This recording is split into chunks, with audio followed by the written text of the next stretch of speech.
figure out where they're going to go when it comes to what's my minor league assignment. Right. And we're going to talk about this all show long. Would love for you to get involved on our Woodhouse Auto Family Hotline, bringing you more choices in brands, locations, and service. Experience the difference. Purchase with confidence. This is Woodhouse. And again, that is 402-413-2400. And again, we're going to talk Major League Baseball draft all day today, but of course, you probably heard there's some reports, some news over the weekend that Rob Childress is headed back to Lincoln, that Will Bolt will be bringing him on staff. Of course, this is not official yet and won't be official until there is a news release coming out from the university. But, you know, this would be a huge addition for this program. I's not dotted, T's not crossed, but every indication is that Nebraska is going to have a great addition to its staff. You know, people who were around when Dave Van Horn was hired 20-some years ago now, that's hard to believe, and Rob came on, they were unknown guys. You know, Dave Van Horn was from northwestern Louisiana or something like that was where he was coming from. And then he brings Rob on, and they were just young guys, you know, hungry to do something in the business, getting a great opportunity at Nebraska.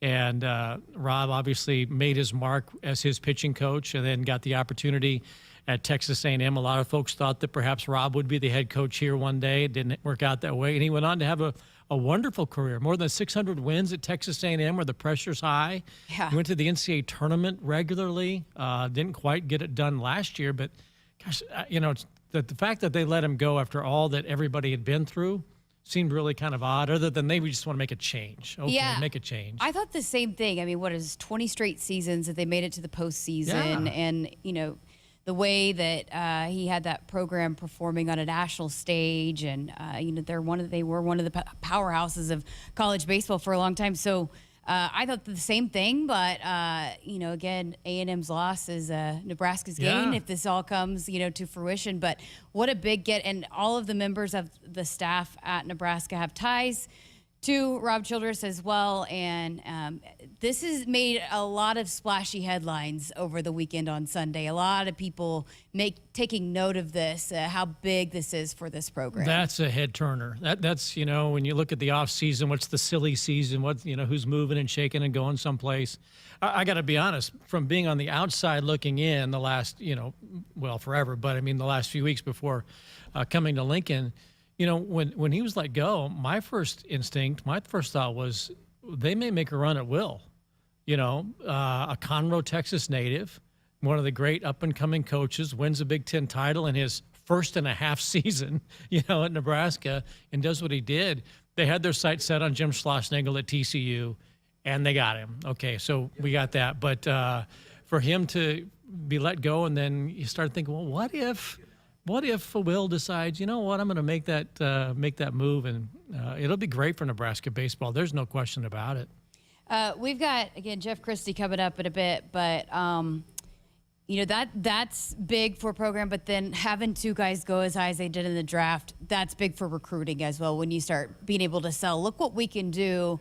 Is ultimately these high school kids, they want to get to the next level, right? I mean, yes, they want to play for national titles and they want to get their education and whatnot, but a lot of them, for them, their dream is to go on and play at the next stage. And to be able to say, hey, we can develop you into that, that's a big recruiting tool. I think the Cade Povich story is kind of interesting, given that he's a Bellevue guy, goes to junior college, is one of the first people Nebraska brings on board. So they're selling him on themselves.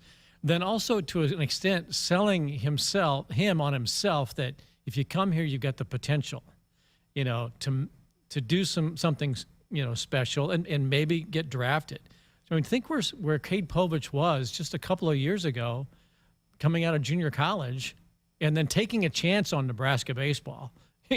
Talking about gambling well on the program and gambling well on yourself, and look where it ends up with as a top 3-round pick. I mean, that's pretty good. That's a good story, too. Schwellenbach's a great story. We all knew that this was coming, but I think, you know, just the idea that here was a guy who was a JUCO, not really knowing what his future was, and now you're a number 3-round pick, that's good. Yeah, and is a Nebraska kid, and you know, when we sat down and talked with Will Bolt, and I've mentioned this a few times about, you know, the coaches and some of the staff that I've met with since I've been here, just the importance of getting those Nebraska kids, the homegrown kids, just, the way that he was able to come here and then end up what he's doing.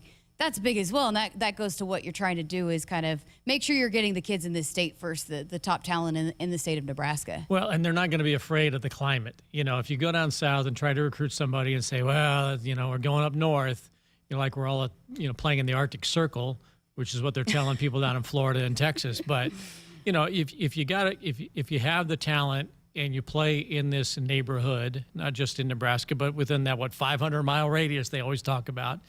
But yeah, I mean, somebody is going to get an opportunity to play in Lincoln. You're not going to be afraid of some of the things that, those Southern kids are going to be afraid of. So, yeah, keep them at home, give them an opportunity. And now they're already talking about, Haymarket Park's 20 years old. What are they going to do with those facilities? They're already the best in the Big Ten, So initial reactions, let's start with Spencer Schwellenbach going to the Braves. We had talked about some of the projections going into this that, he could have potentially been a first-round guy for the Braves, ends up falling to them in the second round. But is this a good fit? What do you think about the match here? I wonder what do they know what their match is right now? I think that they went after Spencer Schwellenbach thinking, you know what? We got a good baseball player here. Let's get him. He's a collegiate veteran. High school kids went a lot in that first round. But okay, so we got this guy that intrigues us. He's a junior in college, so he's grown some. He comes from a solid program that's now got a winning background. Let's just take a really good baseball player, and when we get him, let's figure out what we're going to do. Now, he's listed as a pitcher on the draft board. Right. But I think that's probably has to be in their mind a little bit here. We got somebody who's baseball savvy, baseball smart, and a winner. I've got someone hopefully that works within the Braves organization that potentially we could get on later in the week, but I don't think the Braves know yet what they're going to do with him. Yeah. I mean, I don't think it's just them, saying right now, I don't think they know exactly what's going to happen with Spencer yet. But like you said, getting an athletic kid, a good hard worker that's a proven track record that, you can maybe see where he fits best, what the need is moving forward. We'll figure it out. But let's get him in the system first, and then we'll see what works best for everybody. I wonder if the old school scouts are the ones who won out. Everything is all measurables now. Everything is analytics. Everything is MIT driven and whatnot. I wonder if there were some old school scouts in the Braves organization that thought, you know what, just take a chance on the guy. We'll figure out what we want to do with him when he gets here because he can throw 99. Okay, so we know he can throw hard, probably going to be a pretty good pitcher. Is he a great shortstop? Maybe, but let's just get him in here. So maybe this is more of an old school pick than the Poindexters making the pick with Revenge of the Nerds. Right, and we've got a couple conversations coming up later with Eric Cole, who was all in on this draft for, the minor league system and whatnot, and talked about how, with the college season, there was still a lot of unknown because it wasn't a normal season, especially with the Big Ten, maybe not as much availability to get out and see these guys. But were you surprised to see so many high school kids go? Yes. Yeah. I thought there was a trend away from that. And there really was. If you go back a couple of years, I think I read there was 30% or 40% of the draft picks in 2019. I think 2020 is just kind of an anomaly on everything, right? Sure.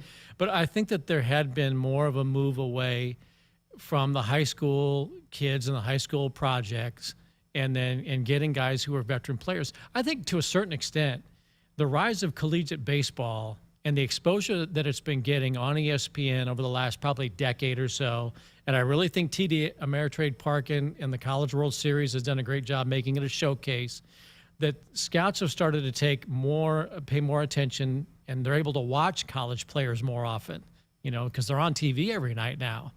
So, okay, let's go with these proven guys. So to see more than half of the first round be kids was really stunning to me, but I'm sure there's a reason for it.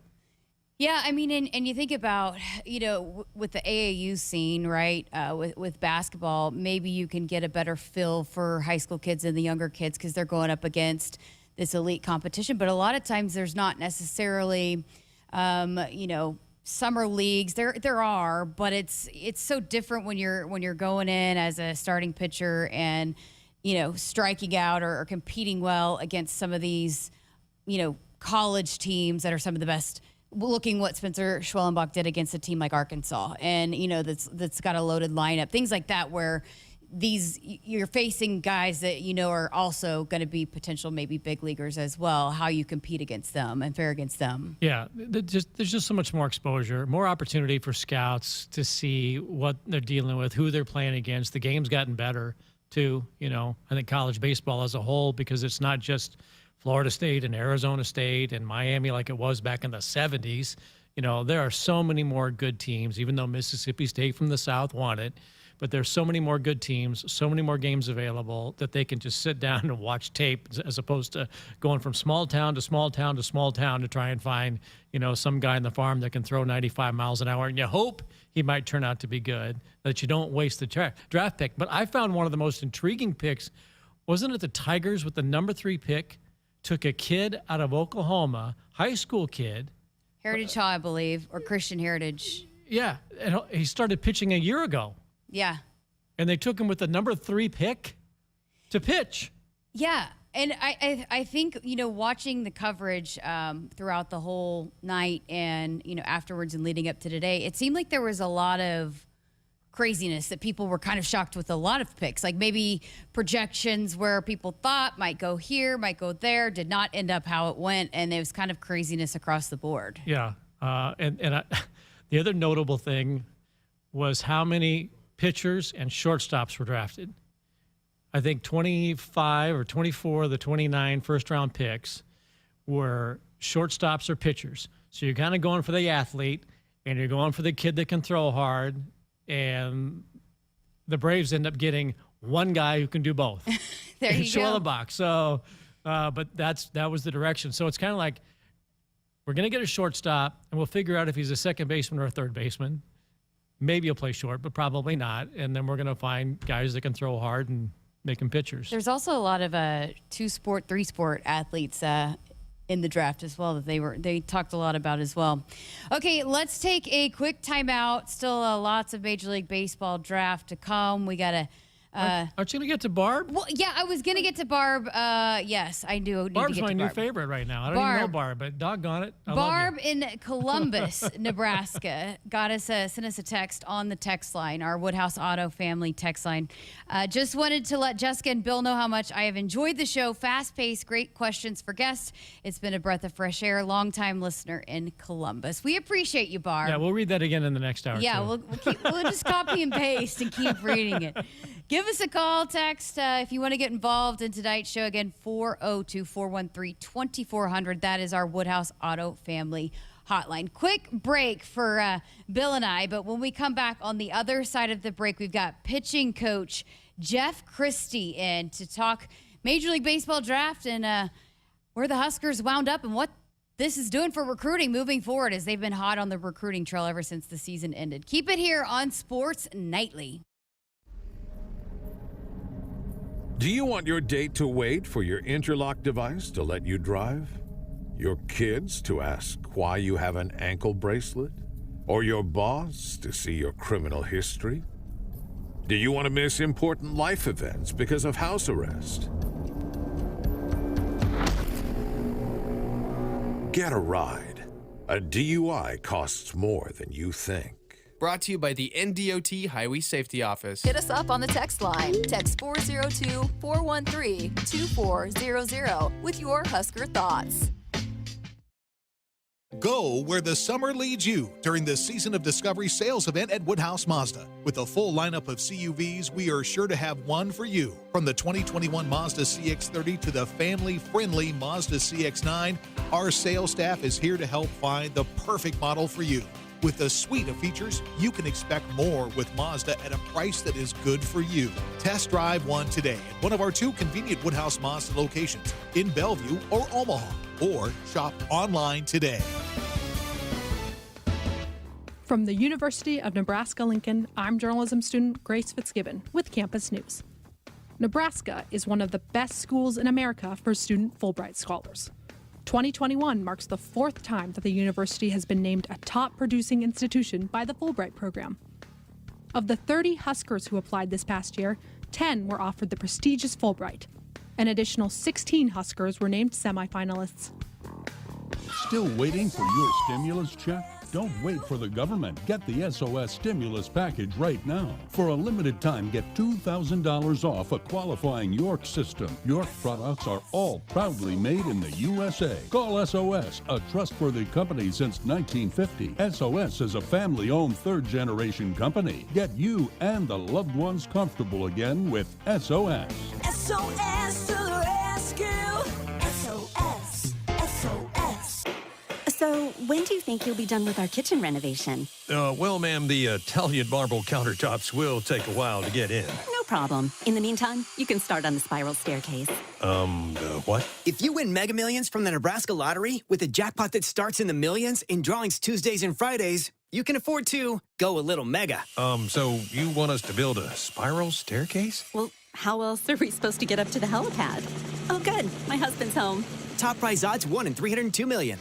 Husker fans, stay up to date with the most current and latest news by following the Big Red on Facebook and Twitter. These social media homes provide the fastest daily updates on everything surrounding NU athletics, including game results, ticket promotions, and Husker prizes. Log on to also follow several sports-specific pages and Husker head coaches. Become a fan today at facebook.com/Huskers and twitter.com/Huskers to join and interact with thousands of Husker fans around the world. Because Ford trucks and SUVs are built to help you every day, you made Ford America's best-selling brand. And now you can get great offers on the entire Ford lineup. Come see how at your local Ford store, based on 2019 calendar year total sales. There's a Ford built for everyone, whether it's the latest driver assist technologies, room to fit the whole family, or the power you need on the job site. Ford has you covered. Head to your Midwest Ford dealers today to find great deals on the right vehicle for you. Shop Woodhouse Chevy Buick in Missouri Valley, Welcome back to Iowa. Sports Nightly with Bill Dolman. I'm Jessica Coody. Huge day for Nebraska baseball as names being called in the Major League Baseball draft. Dreams coming true. And to talk a little bit about his guys, Jeff Christie, the pitching coach for Nebraska baseball. Coach, we appreciate your time. I know you're busy recruiting, but how exciting is this day for you guys as a coaching staff when you see some of these guys and their dreams coming true? You know, it's a big day, and anytime you see guys, you know, dreams come true and seeing their name come across the board to be drafted to teams, especially, you know, as high as those two guys went with Spencer and Cade in the top 100, it's pretty cool to see. That's what those guys work for. Obviously, outside of being as a team in college is to work for that next goal of making it to the professional side. And when you see two guys do that, work as hard as they do, and put everything into it, it's really exciting. And as a coach, that's what you look for, and just to see those smiles on their faces. When did you start to see the potential for both of them, Spencer and Cade, to where they go from being talked about being drafted to where they're going in the top 100? There had to have been something in the last year and a half or so where it clicked on for both of them that they might be able to do something pretty special at Nebraska and for themselves. Yeah, so we'll start with Spencer. He's been, you know, a staple at shortstop, and he came here as a two-way. He just never got the chance to pitch those first couple years, you know, and then he finally gets that chance to get back up on the mound in the fall. And I think his first outing, you know, was just a one-inning outing, and he was up to 97 with a slider and a changeup that were plus in our opinions. And we looked at each other like, oh, that's pretty special, you know, because we just hadn't seen it at that time. And you know, he could help us out on the mound tremendously, and he obviously did that. And just him being a shortstop and going two ways it was almost a good thing that we didn't play midweeks, because it allowed him to bounce back and recover over that course of the week to be able to pitch as much as he did for us while playing shortstop. But he just has such an ability to do things at a high level. I think it's pretty innate with him, where his delivery is pretty simple. I think when he starts to specifically, you know, work on pitching only, if that's the case, you know, the sky's the limit for him. And then when you go to Cade, that's a kid that came out of high school, you know, didn't throw very hard, was a skinny kid. He was our first recruit here when we got the job. one of our first phone calls, and the amount of work and the time and the dedication that he put into the craft of pitching translated for him, not only from a velocity standpoint, but from just pitching and learning and how to dissect hitters. And you saw kind of the fruits of his labor this year, being a first team Big Ten all conference, and going 98th overall. When we talked to Will Bolt earlier in the summer, right after the season had ended, he, talked about the senior class and how important they were to buying in and helping you guys establish the culture. So a guy like Spencer Schwellenbach, what does he mean to you personally in the way that he kind of helped you guys, establish what you're trying to do to be successful as a baseball program? Yeah, those older guys were big. When we got here, they dove headfirst into what we were trying to do, and the culture that we wanted to create, and there was no, step backwards. It was just full steam ahead for those guys. And when you have seniors and older upperclassmen, do that, it makes the transition very easy for the coaching staff. And, as a result of that, you saw the wins start to pile up, and, the championship this year. And, we couldn't have done it without those guys. Just their buy-in, their leadership, and just how they went about it. And just all we're going to really ask our guys is to show up every day and give us their best, and that's what they did. Spencer was probably one of the most intriguing guys in the draft, certainly in the early rounds, with teams not really knowing what they wanted to do with them. And I'm not sure the Braves know exactly what they wanted to do with him. Do you play him at short? Do you move him to third? Is he a reliever? Is he going to be a starter at some point? As you talk to scouts, and no doubt you had conversations with people who would either come by Lincoln or see you at ballparks around the country, what do you get the sense that they want to do with Spencer when he gets in professional baseball? Do they really know what they have yet?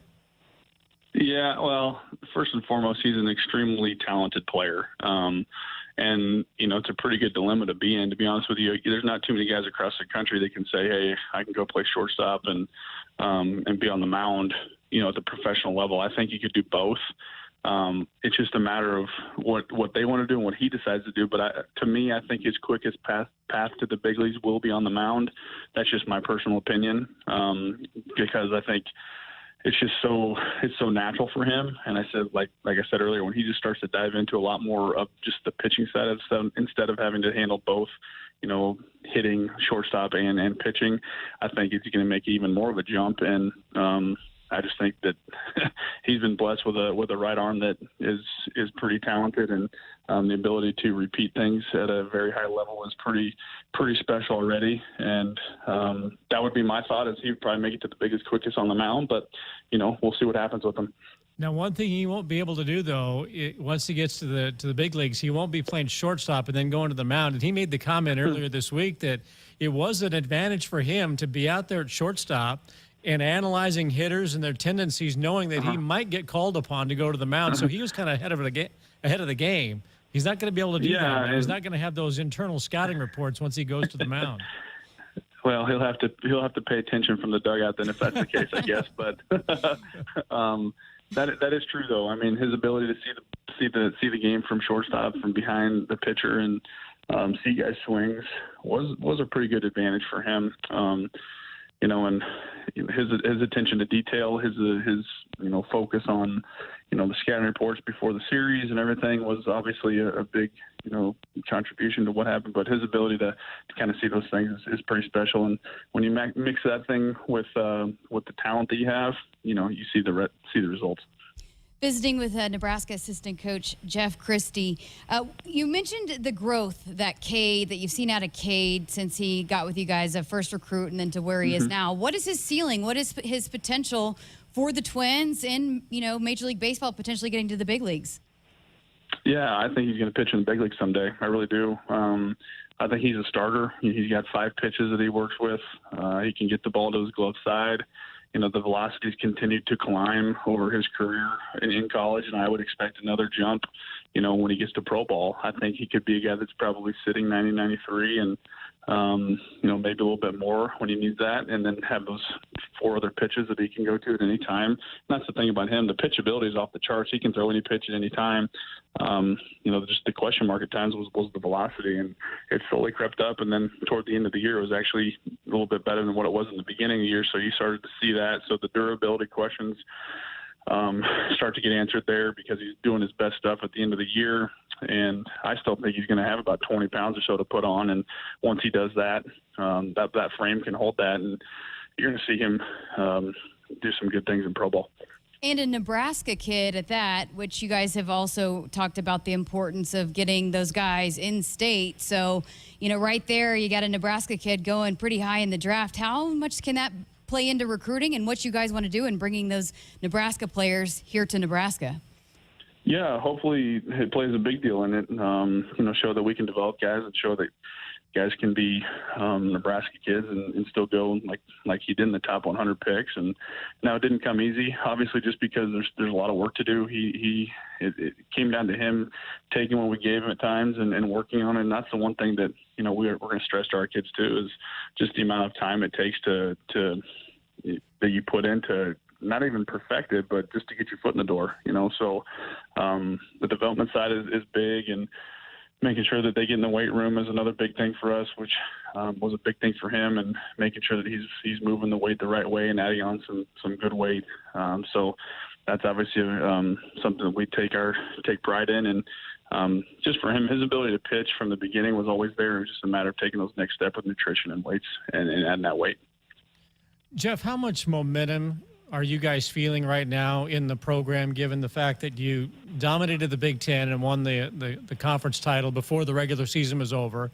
You had a terrific run in the regional in Arkansas that even though you didn't get to the super regional, you gained a lot of respect and a lot of attention with the games nationally televised. Spencer's amongst the top award winners after the season's over with. Will gets a new contract, and now you've got guys going in the top 100. How are you guys feeling, and how do you capitalize on the momentum? Yeah, it's been good. The reception's been good, but we all know as a coaching staff, recruiting is the lifeline of college baseball and any sport, to be honest with you. So we continue to be on the road recruiting and trying to pinpoint those guys that we feel like can be future Huskers. And had some good responses from guys we've talked to, but can't get into too much detail there. Just a matter of making sure that we're pinpointing those guys and getting those responses that we're looking for. And so far it's been pretty good. What about the buzz just overall around town when you guys got back, and how excited people were for what you guys were able to accomplish this year? Yeah, it's, I can't say I've been walking around downtown or anything like that, but just, from people, having some text messages and seeing some people here and there, they're excited, and as well they should be. We want people to be excited about Nebraska baseball, and we want them to come to the park, because when they come to the park, there's not a better place, especially in the Big Ten, to watch a baseball game. What this place is packed out with screaming Husker fans, and that's our goal every year, is to make sure that we put a quality product on the field for everybody to come out and cheer for. Coach Christie, appreciate your time. Best of luck. I know you guys are busy during this time with recruiting, so we appreciate you taking some time with us. Absolutely, no problem. All right, another quick break for us here on Sports Nightly, but we're back with more after this. Shop Woodhouse Chevy Buick in Missouri Valley, Iowa, and experience the Woodhouse difference, where our sales staff is here, ready to help you find your perfect new car, truck, or SUV. And with over 100 new vehicles on our lot with more arriving daily, we're sure to have something for you. From the Buick Encore to our heavy-duty trucks, we have the best selection available. Find new roads and shop all of our inventory and offers at WoodhouseChevy.com, or visit us at our dealership for a test drive today, making car buying easier. This is Woodhouse. Hit us up on the text line. Text 402-413-2400 with your Husker thoughts. Back to adventures in technology. Oh no! Our IT hero is dangling from a mountain of open IT tickets, ready to plunge into the abyss of overtime. But wait! It's Marco's Managed IT to the rescue with a lifeline of 24/7 network and user support. Our IT hero is saved! A quick selfie with Marco's Managed IT team, and our hero is back to work. For more successful Managed IT adventures, go to marconet.com. If there's one thing that you can count on every spring, it's that we're going to have to deal with some hail. J-Tech Construction is the company to call to make it right again. J-Tech Construction specializes in siding, roofing, windows, and gutters, even solar. They're trained for insurance claims assistance, and they can help with your insurance company. Turn to the team the Huskers turn to, J-Tech Construction. Use your favorite search engine to find J-Tech Construction online and schedule a free estimate today. Does it really matter where beef comes from? Meet the facts. Fact: Hy-Vee Choice Reserve beef comes from the Midwest, so you get only the highest quality beef raised on family farms here in the heartland. Where do the other guys get their beef? We're not sure either. Get the facts at meetthefacts.hyvee.com. As the official bank of Husker Nation, FNBO invites you to take the game with you with the free Husker Visa debit card. Tied to your checking account, the Husker Visa debit card allows fans to show their Husker pride all year long. Get your free Husker Visa debit card today at any FNBO branch or visit fnbo.com/Huskers. FNBO, the official bank of Husker Nation. Member FDIC. Stadium seats may have been replaced with recliners. Tailgates outside the stadium may have been swapped for the ones in the backyard. And thousands of screaming fans have been replaced by one screaming baby. The only thing that hasn't changed is us, watching the game together. It's game time, baby. Show off your Husker team spirit during your next virtual watch party. Visit Cox.com/Huskers to take a selfie with Herbie. And don't forget to share. Watch together, cheer together, take a selfie together, even if you're not actually together. Cox, bringing us closer. When you're prepared for life, you get more out of life. When you're prepared, you spend less time worrying and more time doing the things you love.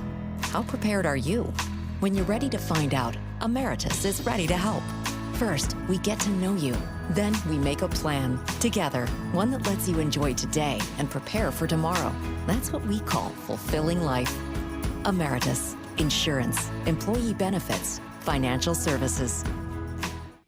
And welcome back to Sports Nightly on this Monday evening with Bill Dolman. I'm Jessica Coody. Sports Nightly, as always, brought to you by the Nebraska Department of Transportation. Buckle up and put the phone down. A reminder from the NDOT Highway Safety Office. So we're going to continue talking Major League Baseball draft, but want to take a time out and talk some Husker volleyball because we did get a text on the text line. By the way, 402-413-2400. Give us a call or shoot us a text on that line, the Woodhouse Auto Family line. But we got a text asking about the format of the World Championships for the under-20 team that the three of the Husker volleyball players, the freshmen, are playing on right now. So we did some research. We looked it up for you guys. And Bill, take it away. No way. Only in Nebraska in the summer would you be talking about the U20 World Championship volleyball tournament, right? And it's a big deal. Yeah. Right? Yeah. So they've had pool play, and now they're going to have more pool play. Sounds like a pool party in Amsterdam, right? Yes. So the United States. There's two different cities that it's kind of taking place too. The United States has advanced to they say the top round of pool play, which there are two pools in the top round. So basically the best 8 teams from the first rounds of pool play are in 2 new pools. Yes. Following me? I got you. So, and then the best teams out of those 2 top pools will then go on to play in the semifinals. And the grand finale is on next Sunday. So the semifinals will be on Saturday, and then the grand finale, and that'll be the gold medal match. It'll be the bronze medal match. And I think the teams that have been eliminated from the top tier pool play, I think they're still playing to make their trip to Amsterdam worthwhile, right? Get the experience. But the United States has already beaten Russia. That was the first match they had. Well, Russia has advanced into this Pool E with the United States, along with Brazil, and the Netherlands is unbeaten in that pool. So 4 pools to start, and then the best of those 4 pools advance to 2 other pools. Those pools will play each other to figure out the championships and the final matches to see where all the medal standings go. A whole lot of pooling going on. A lot of pools. A lot of pools. Normally it's like a bracket happens, but no, we're sticking to pool play, apparently, at the World Championships. The United States is doing well, And the Huskers are doing well. very well. Yeah. How about Allie Batenhorst? She was on the show last week, the Gatorade Player of the Year. She's one of the best attackers of the tournament, one of the top in kills, and doing awesome. Yeah, 36 kills in 3 matches. She's led the United States in each of the 3, and she had 16 in the opening win over Russia. She's 5th overall in the tournament in the number of kills. Lindsay Krause is coming off the bench. She's got 8 kills, 20 swings, and no errors, no hitting errors for her. And as I mentioned at the top in the little sports update, they're not keeping digs apparently, but I'm sure Lexi Rodriguez has a lot of them. She's been the full-time libero. Yeah, so I watched the first match and noticed that, I mean, she was on the court the whole time, right? And then I looked up the stats and it had 0 digs. I'm like, they must do stats differently. And then come to find out they're not keeping them. Well, there's so many pools. They only have so many people that can keep stats. Yeah, so too many just pools get the kills. to keep digs. So, yeah. but she's got to be racking them up too. You got to think she's one of the leaders because she doesn't leave the floor. And doing very well. Great representation for Nebraska and good competition. And this is some of the best in the world at that age group. And so, which we've talked a lot about, several people about just what that level of competition, playing that level of competition, traveling, having to, figure out how to respond, play very quickly, turn around, move on, and what that does for you moving forward and the preparation for a college season. So. Yeah, the experience that they're getting is really remarkable. And they're playing with some great players too. And the name's escaping me, but the Ohio State freshman who was the National Freshman of the Year is on that roster as well. So they're playing great competition, great experience, and they're playing against some people that they'll see on the floor on the other side of the net when they suit up for the Huskers. But yeah, they're doing really well, and I'm sure John Cook's excited to find out how those matches turn out every night. The Dream Team is living up to their nickname up there on the world stage, on the international stage. The Dream Team, the freshman Dream Team. Got a question for you, Bill. Is there anything Lexi Sun cannot do? I've not seen it. I'm sure there might be something. Dunk a basketball, maybe. No, that's probably not. You can probably do that too. But yeah. She's named to the COSIDA Academic All-America second team, and adding to the list. We were just talking about that, which we've talked about. Again, a little bit off air several times. Just how impressive it is what Nebraska does at the academic level as well.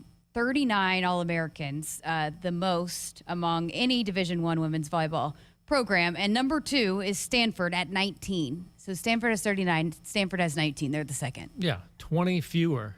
And what's also impressive is that is the 39 academic All-Americans by Nebraska volleyball are the most by a women's athletic program in NCAA history. Number 2, the program that has produced the second most academic All-Americans in NCAA women's sports is softball at Nebraska with 30. So, congratulations to Dennis LeBlanc and Keith Zimmer and everybody over at the Nebraska, life skills and academic centers and all that they do to prepare athletes for life, but also for academics. And it has, I came to school here in the 80s. This place has always been about that. It's always been a really big deal, and not just lip service. And, you think about all the parents when they send their kids to Nebraska from wherever it might be, when they say, we're going to make sure that they stay, on top of their studies. It's pretty clear when you take a look at the numbers amongst all programs. But I found that remarkable, not just that Nebraska women's volleyball has 39, but the second most program in the country. Stanford. That's Stanford for one, but then the second it most has is 20 less. Yeah, it's 20 less. But then Nebraska softball, the second in that classification for women's sports program, is at 30.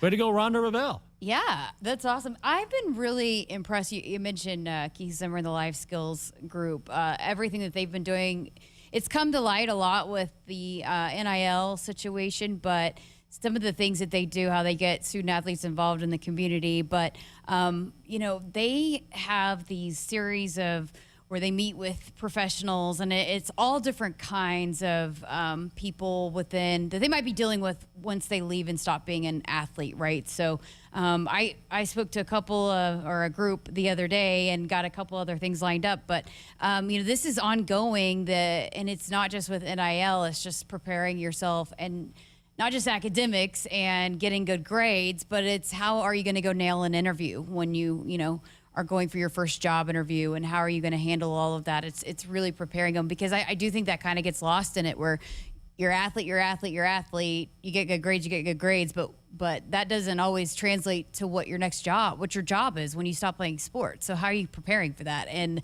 I think it's really impressive what they do here. Yeah, there's going to be one day when you do walk out the door, and you want to make sure that you are well prepared when you do step out the door from Nebraska and into the real world. But they've been doing that for a long time. There's so many things that we've talked about on the show in the last week that, Nebraska was kind of at the forefront of that.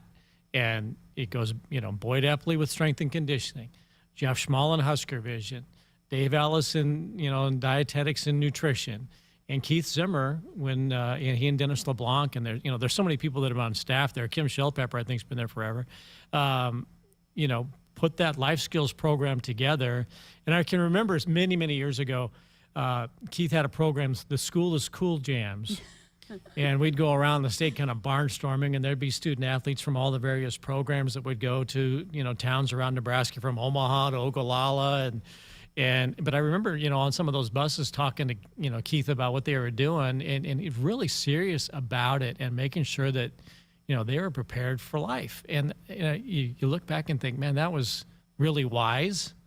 And they were always they were always responding to requests from other schools. How are you doing it at Nebraska? It's worked. Not surprising. Yeah, absolutely. It has worked. Okay, time for another quick break here on Sports Nightly. Back with our final segment of hour number one. This show has already flown by, but we still got to talk a lot more Major League Baseball draft, as Huskers hearing their name called early in today's Major League Baseball draft. So keep it here on Sports Nightly with Bill Dolman. I'm Jessica Coody. So, when do you think you'll be done with our kitchen renovation? Well, ma'am, the Italian marble countertops will take a while to get in. No problem. In the meantime, you can start on the spiral staircase. What? If you win Mega Millions from the Nebraska Lottery with a jackpot that starts in the millions in drawings Tuesdays and Fridays, you can afford to go a little mega. So you want us to build a spiral staircase? Well, how else are we supposed to get up to the helipad? Oh, good. My husband's home. Top prize odds 1 in 302 million. Hit us up on the text line. Text 402-413-2400 with your Husker thoughts. From the University of Nebraska-Lincoln, I'm journalism student Grace Fitzgibbon with Campus News. A new grant from the U.S. Department of Agriculture is supporting Husker research in the study of multi-robot systems in ag settings. The almost $500,000 grant was awarded through the USDA's National Institute of Food and Agriculture to Professor Santosh Pitla.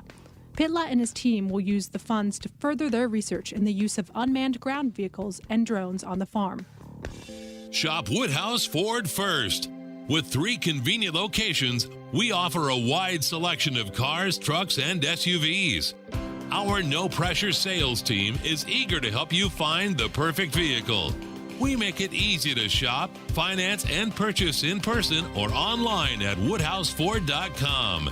Choose your experience and start your car buying journey today at Woodhouse Ford in Blair, Omaha, or Plattsmouth.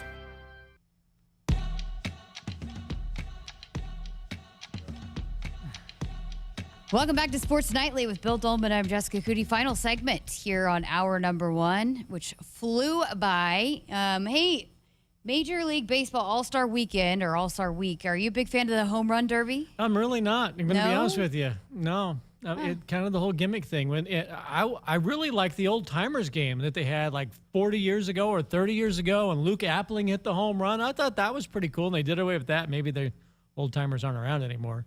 But I'm not a big home run derby dude.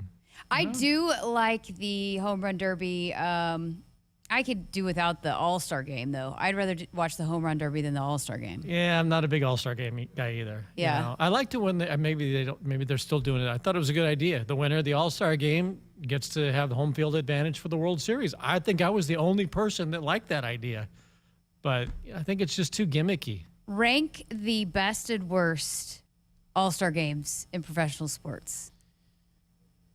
Oh, hockey can't. I mean, I love the NHL, but that hockey game, that hockey all-star game, the skills competition, I like that though. That's pretty cool. I do really like that. With the That's NBA? tough. Well, no, with the With the hockey. NHL. Yeah, Oh, yeah. I like the skills competition with the NBA. Yeah, I'd agree with you. The NBA all-star game, when it's like 205 to 194. But I also like the night before where they do the point guard thing where you got to pass through the hoops and the three-point contest and whatnot. I like that. But the game is sleepwalking. Yes. Yeah, I could do without that. Yeah, I'm not big into the all-star games, you know. Yeah, I would probably say NBA is at the top for me, and then who watches the Pro Bowl? Nobody. So I don't think anybody watches the Pro Bowl. Do they even have the Pro Bowl now? Yeah, they do. I thought they were why do all-star games not work anymore? They just don't. I think people recognize that they're not really competing. I think people want to see them be at their best. I mean, they're not. Well, hopefully, though, for the sake of this conversation today, there are a couple of all-stars that we're talking about today eventually that play in the all-star game, and then maybe we'll pay attention. Yeah, I would agree with that. There was a nice moment, though, in Denver last night, festivities to the all-star game, the draft. They had it at the Belco Theater in downtown Denver, and I thought it was nice when they had, what's his name, Logan Howard, the high school kid from Commerce City who had a stroke in 2016. Yes. Didn't know if he was going to live, then thought he would be paralyzed for life, or being able to speak or walk or anything, and has come back to play high school baseball. Still has some noticeable limitations, but nevertheless, he's playing, threw a perfect game in high school, and then announced the draft pick, which I thought was funny. Oh, yeah. I was crying, by the way. I was pretty teary-eyed. Yeah, but he's a Colorado kid, but he announced the pick for his favorite team, the San Francisco Giants. That was awesome. But that was great. That was very well done. We've talked a little bit about this, and we're going to talk a little bit about this even more coming up. But do you think that this has gone over well, pushing back the draft? From a baseball fan standpoint of college baseball, yeah. I think it's been healthy for college baseball, because I thought it was just disastrous to have it during the NCAA tournament, or especially during the College World Series, where these guys are getting drafted and all of a sudden their attention is elsewhere. I mean, I've not gone back and done any study, but I think if somebody took the time to research how first round and second round picks have done during the College World Series and how their teams did, I bet it's pretty detrimental. And it was just heartless by Major League Baseball to say, no, we want it now because we want those guys to be in Class A ball next week. For me, as a college baseball fan, I think it's better. Yeah, and letting them kind of appreciate and celebrate it as well. And it was a great production last night. I enjoyed watching it. So, Okay, hour number 1 in the books here on Sports Nightly, brought to you by the Nebraska Department of Transportation. Buckle up and put the phone down. A reminder from the NDOT Highway Safety Office. We've got much more coming up here in hour number 2. Going to continue talking Major League Baseball draft. Big day for the Huskers. Keep it here for hour number 2 on Sports Nightly.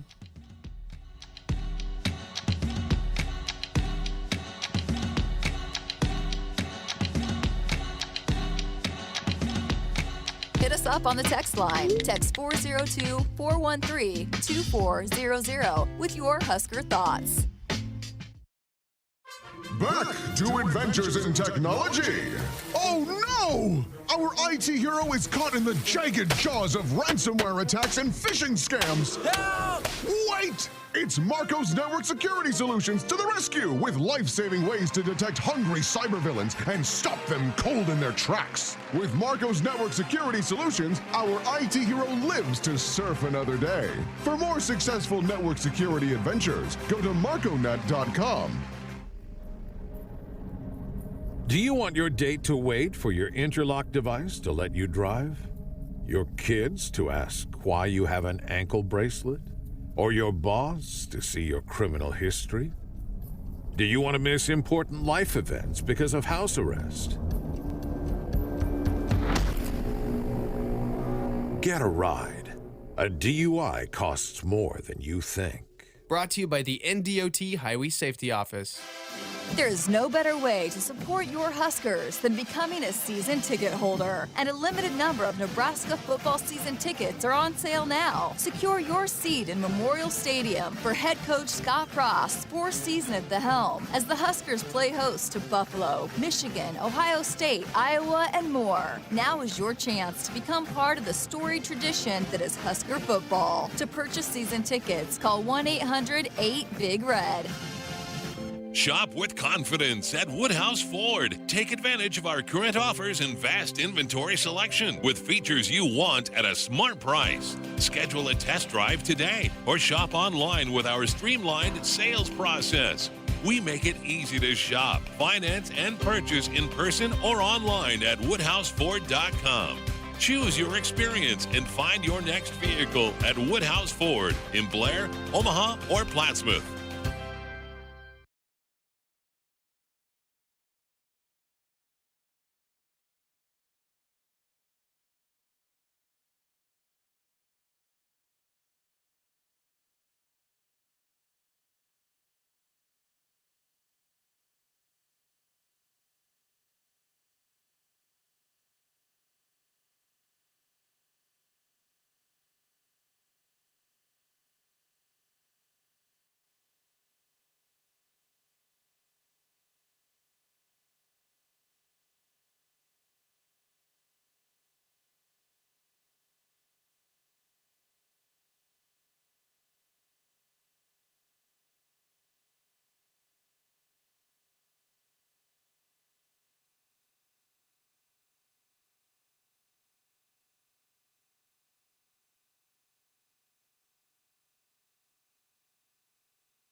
Welcome back to Sports Nightly, hour number 2 for July 12th, 2021 with Jessica Coody. I'm Bill Dolman. Here are some of today's sports headlines. It was a big day in Husker baseball. A pair of Huskers got early calls on day 2 of the Major League Draft. Spencer Schwellenbach was taken in the second round, the 59th pick overall by the Atlanta Braves. The nation's top two-way player was listed as a pitcher on the draft board. In round number 3, with the 98th pick, the Minnesota Twins selected Kate Povich. The All-Big Ten lefty went 6-1 with a 3.11 ERA, 88 strikeouts, 22 walks, 15 starts. He was taken one spot ahead of Arkansas pitcher Kevin Kopps, the National Pitcher of the Year, who took that win over the Huskers in Nebraska's season-ending loss. One more baseball note, Max Anderson was named a second-team freshman All-American by D1 Baseball, third such honor this postseason for him. In volleyball, at the Under-20 World Championships in Amsterdam, led by a trio of Husker newcomers, the United States finished first-round pool play 3-0 through 3 matches. Allie Batenhorst leads the team with 36 kills. Lindsey Krause has 8 kills on 20 attacks, no errors, and Lexi Rodriguez is the libero. No dig stats, but we figure that she has a lot. The United States has advanced to pool play with Russia, the Netherlands, and Brazil. Matches Tuesday, Wednesday, and Thursday. The gold medal will be determined next Sunday. One more volleyball note. Lexi Sun has been named to the Academic All-America second team. She has a 3.51 GPA. She received her degree in communications back in December. Nebraska now 39 volleyball academic All-Americans. And since Jessica doesn't want to talk about Disco Demolition Night from 1979, sad news from the world of wrestling and many childhoods. WWE Hall of Famer Mr. Wonderful Paul Orndorff has passed away today at the age of 71. Hulk Hogan, who Mr. Wonderful turned on 35 years ago, recently tweeted today that he just got slammed with the Paul Orndorff news. R.I.P., my brother. Love you and thank you for always making me fight for everything in our matches. Heaven just got even more wonderful. That rivalry back in the 1980s was the headliner at many wrestling venues. And that's a look at today's headlines. Coming to you live from Memorial Stadium, it's Sports Nightly. All the Huskers, all the time. Little chopper, right back to Schwellenbach, throws to first, in time. Huskers make it 9 in a row as they take game 1. A terrific pitching performance on both sides for Nebraska. Povich, Buns, Schwellenbach combine on the shutout. Povich gets the win. Schwellenbach his 8th save, and Nebraska takes game 1 of this series, a final of 1-0. Povich was as good as I've ever seen him today. The fastball had life to it. The changeup had a lot of late life to it as well. Looking the same out of the hand. He threw the curveball, the slider, and the cutter. I mean, he threw 5 different pitches today, all for strikes. Very competitive, looked like an ace, and we needed every bit of it today. Sports Nightly is brought to you by the Nebraska Department of Transportation Highway Safety Office, who reminds you to buckle up and put the phone down. Here are your hosts, Jessica Coody and Bill Dolman on the Huskers Radio Network. All right, hour number 2 on this Monday evening with Bill Dolman. I'm Jessica Coody. Greg Sharpe again on vacation for the remainder of the week. And big day for Husker baseball as a couple guys going in the top 100, Cade Povich and Spencer Schwellenbach. Coming up, we're going to get a Braves perspective on that. What might Atlanta be looking to do with Spencer Schwellenbach moving forward? So we want to hear your feedback, what you think. Get your questions and comments in on the show. 402-413-2400 on our Woodhouse Auto Family Hotline, bringing you more choices in brands, locations, and service. Experience the difference. Purchase with confidence.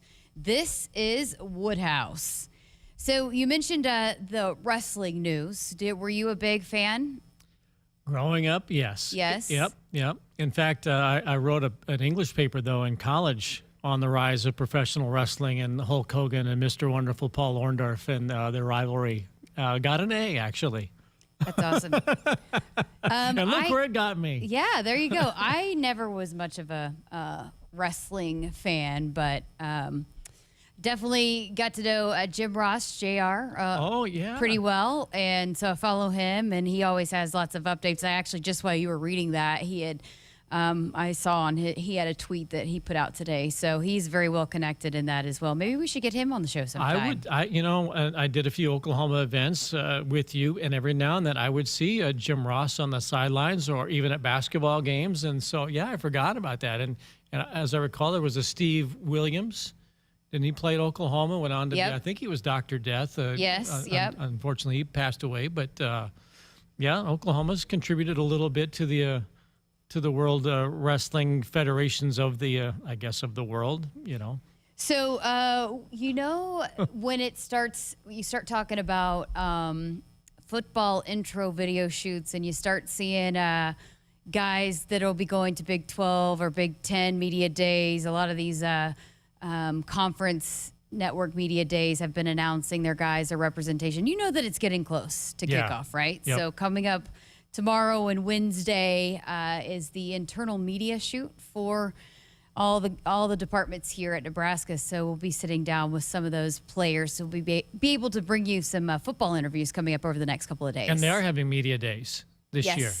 Yeah. Last year there were no media days, and there was at this time last year we're wondering, is there even going to be football, right? Yeah. And now we're talking about Indianapolis and who's going, and it'll be pretty exciting. Yeah. Yeah, it's again, when you start seeing that news start trickle out, you know that it's getting closer and closer to kickoff. So that's always exciting. You go back again in time, and it was the Big 8 Skyriders Tour, which, went from every little town in the Big 8 and whatnot from many. I can't remember when that would have ceased, maybe in the late 1980s, but they made a stop at every Big 8 town.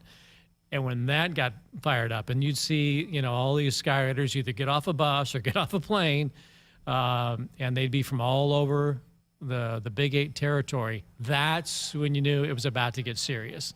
Fun days, fun times, and everybody rolled out the red carpet for all the sports writers from around the Big 8 region.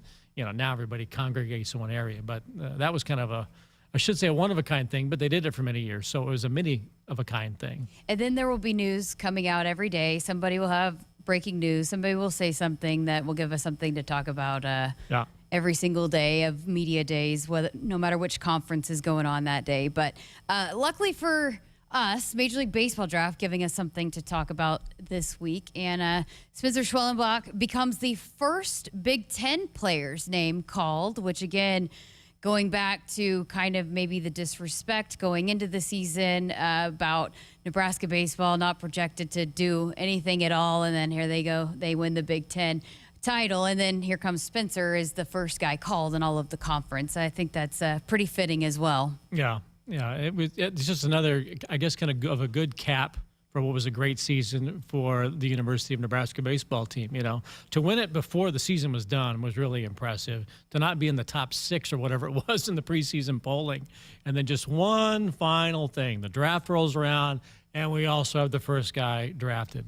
So yeah, very nice. And Will Bolt talked about, internally maybe they use that as a little bit of motivation throughout the season, but the way that this team didn't look too far ahead. They just kind of focused on one game at a time. So for them to be able to lock it up, like you said earlier, before it even come back to finish out the regular season at home, and credited a lot of that to Spencer Schwellenbach and some of these older guys, the older upperclassmen on this team. So in addition to what Spencer was able to do as a pitcher and as a shortstop and a hitter, just the buy-in that he was able to, participate in to get this whole team to buy into this culture of what this coaching staff was looking to do. That's what I was just thinking of as you're talking about that is, when you have a new coach come in, and it can take more than a year to turn that ship around, and it can be a slow-moving ship before they all get their guys in, and you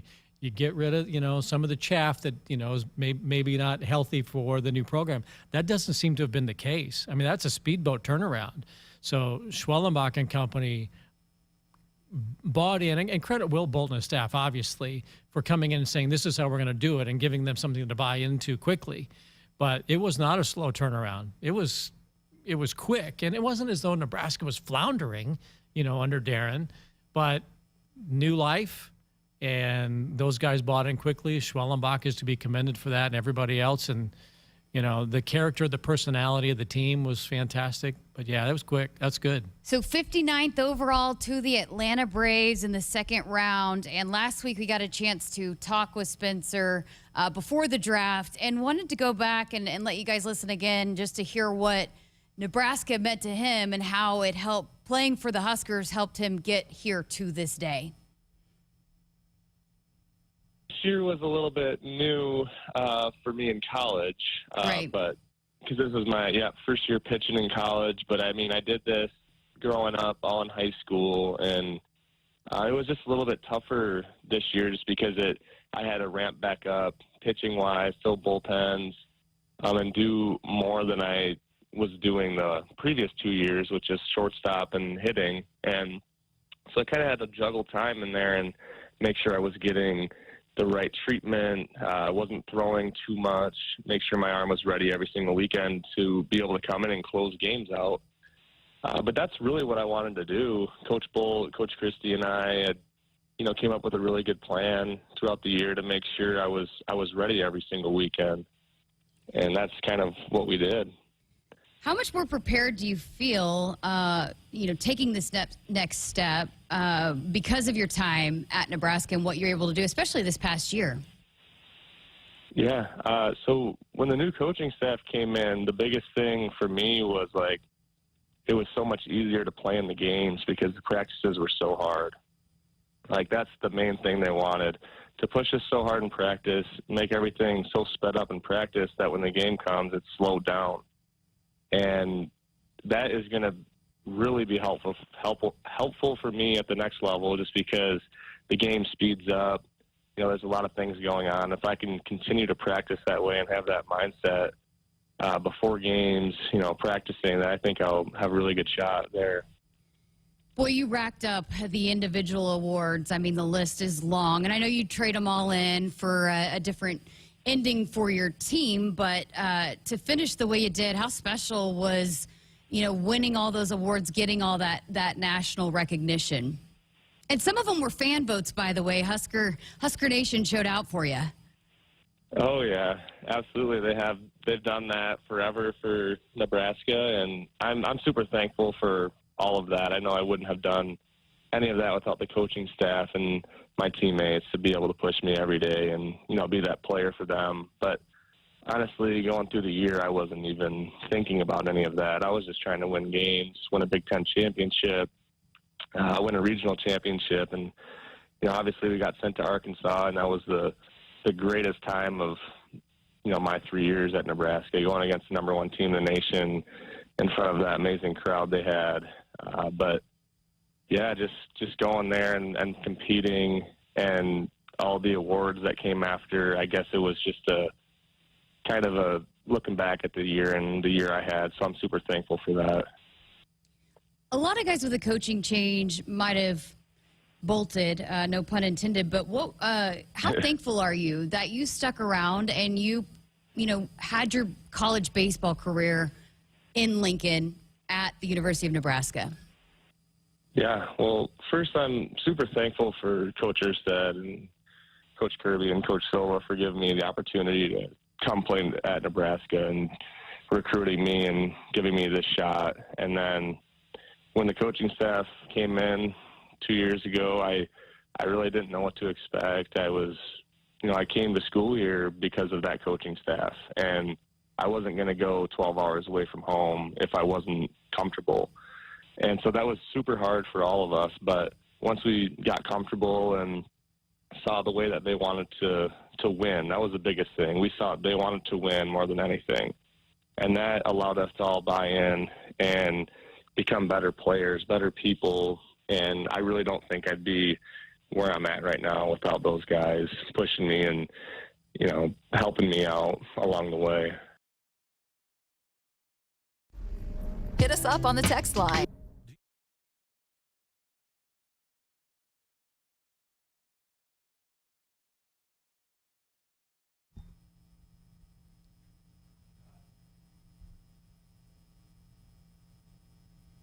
Are we here?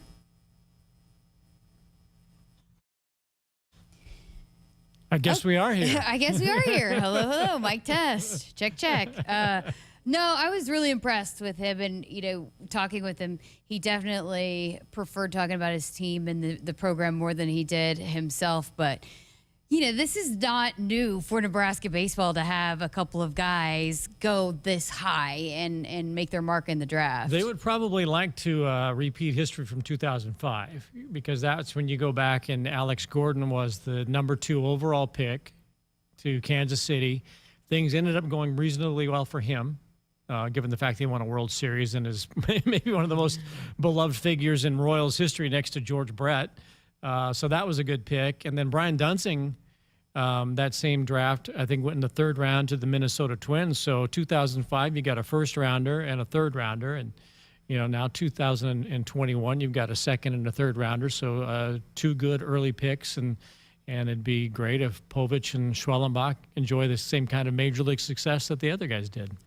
Okay, time for our first break here of hour number 2, but still lots of a Major League Baseball draft to talk about, including a conversation with Eric Cole. He's the deputy site manager and minor league editor for Talking Chop. So he's been all in on the Braves draft and what they think and where they might send Spencer Schwellenbach, where he might end up for the Braves. So he has all the insight on that. He's going to be joining the show next. So quick break here with Bill Dolman. I'm Jessica Coody. This is Sports Nightly, brought to you by the Nebraska Department of Transportation. Buckle up and put the phone down. A reminder from the NDOT Highway Safety Office. Do you want your date to wait for your interlock device to let you drive? Your kids to ask why you have an ankle bracelet? Or your boss to see your criminal history? Do you want to miss important life events because of house arrest? Get a ride. A DUI costs more than you think. Brought to you by the NDOT Highway Safety Office. Hit us up on the text line. Text 402-413-2400 with your Husker thoughts.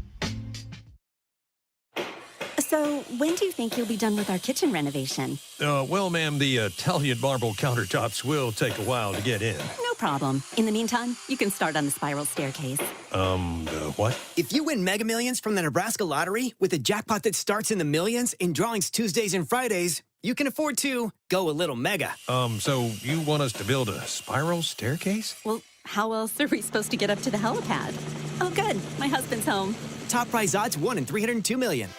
Husker fans, looking for a seat in Memorial Stadium? Custom 3-game mini plans are available now for only $195. Choose any combination of the 6 games available. Matchups available in the 3-game plan include the home opener versus Fordham, Buffalo, Northwestern, Michigan, Purdue, and Iowa. Don't miss this opportunity to join the greatest fans in college sports and help fill Memorial Stadium. To build your mini plan, visit huskers.com/tickets or call 1-800-8-BIG-RED.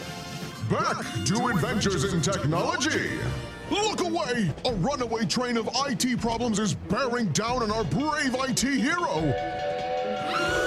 But wait! It's Marco's Technology Assessment to the rescue with life-saving IT strategies. Our hero's technology issues are derailed. A tip of the hat to Marco. And our hero rides into the virtual sunset of our WebEx background. For more successful IT adventures, go to marconet.com. If there's one thing that you can count on every spring, it's that we're going to have to deal with some hail. J-Tech Construction is the company to call to make it right again. J-Tech Construction specializes in siding, roofing, windows, and gutters, even solar. They're trained for insurance claims assistance, and they can help with your insurance company. Turn to the team the Huskers turn to, J-Tech Construction. Use your favorite search engine to find J-Tech Construction online and schedule a free estimate today. Does it really matter where beef comes from? Meet the facts. Fact: Hy-Vee Choice Reserve beef comes from the Midwest, so you get only the highest quality beef raised on family farms here in the heartland. Where do the other guys get their beef? We're not sure either. Get the facts at meetthefacts.hyvee.com. As the official bank of Husker Nation, FNBO invites you to take the game with you with the free Husker Visa debit card. Tied to your checking account, the Husker Visa debit card allows fans to show their Husker pride all year long. Get your free Husker Visa debit card today at any FNBO branch or visit fnbo.com/Huskers. FNBO, the official bank of Husker Nation. Member FDIC. Welcome back to Sports Nightly with Bill Dolman. I'm Jessica Coody. We thought this is our interview break, but we guess we got one more segment before we get. All right, I'll stick around then. You were walking away. You better get back to your seat right now. If you're just tuning in, we talked about this a little bit off the top of the hour, but reports surfacing on Sunday, potentially Rob Childress joining the staff here with Nebraska baseball. Nothing official yet until the official announcement comes out on Huskers.com, but this would be massive. This was a big news day for college baseball. Yeah, the I's aren't dotted, the T's aren't crossed, so talk amongst yourselves.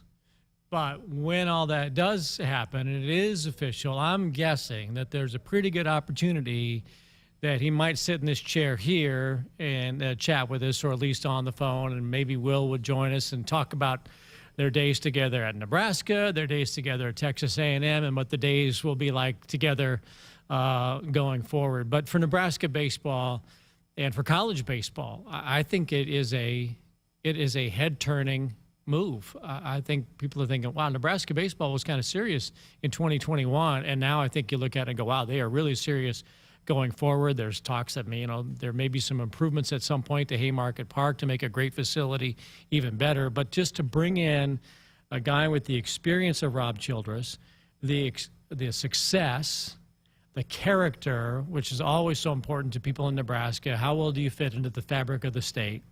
And Rob Childress definitely, crosses all those T's. I think it's a great hire, and what a great move by Will Bolt to bring in a guy who mentored him and coached him and is a good friend that you trust. For sure.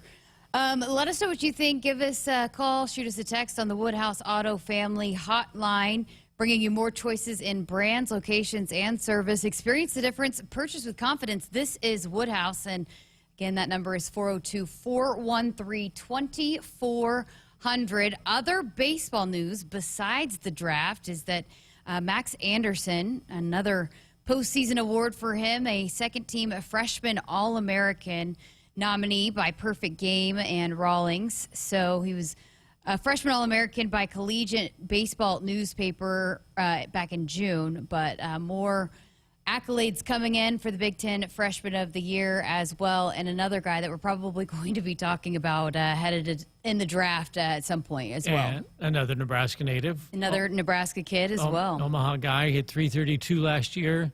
Great numbers, great poise. And you saw that as the season went on. You get introduced to them and watching from afar and seeing some games on TV or listening.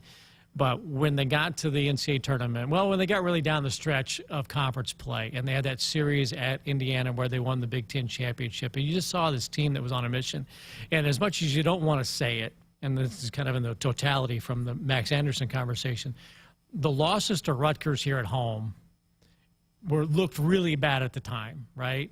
But something got in those guys like, well, we can't let that happen again. And it was that down moment that things went up from there. And to see guys like Max Anderson grow throughout the year to where they're no longer freshmen, but, major contributors on a conference championship winning team, that's fun to see when you see them develop so quickly. Yeah, and, talking about the Nebraska kid and Coach Bolt talking about how much pride that the fan base takes in that when you have the kids from the state running out there. When we were on the Big Red Blitz, I believe it was when we were out at Shadron, one of the fans there asked a question for Tyler Hildebrand about one of the volleyball national championships, how it was loaded with girls from Nebraska. And, we've seen how they were saying, some of the best teams that have won national titles have had a lot of Nebraska kids on there as well. So, well, even Tom's teams, I think it might have been the team that Scott quarterbacked in 1997 and 98. I think that team had, maybe it might have been the 95 team. I think it was the 97 offense. 9 of the 11 starters were Nebraskans.